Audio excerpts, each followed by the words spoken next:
ভোটে হেরেছি মানে সম্পর্ক ছেদ নয়, বেলডাঙ্গার মানুষের সাথে আমার আত্মীয়তার সম্পর্ক।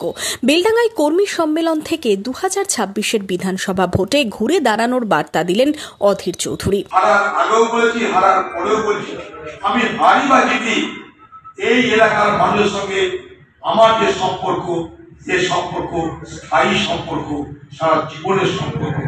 এই সম্পর্ক কখনো আমার কাছ থেকে দূরে যাবে না।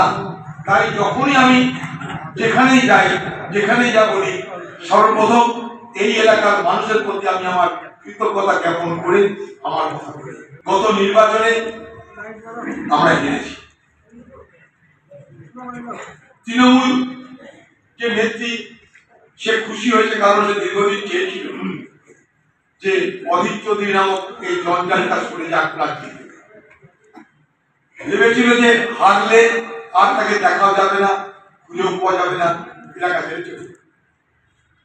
কিন্তু আমি তৃণমূলকে এবং নেত্রী দিদিকে, মোদীকে, সবাইকে বলতে চাই, এলাকার মানুষের সঙ্গে আমার সম্পর্ক হারা জিতার নয়।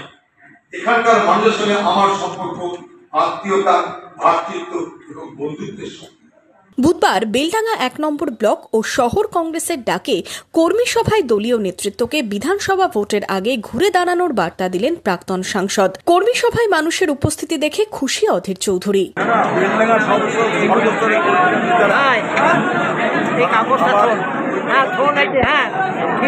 কংগ্রেসকে উত্থান করার জন্য যে আজকে তাদের সড়ক উপস্থিতি, তার সঙ্গে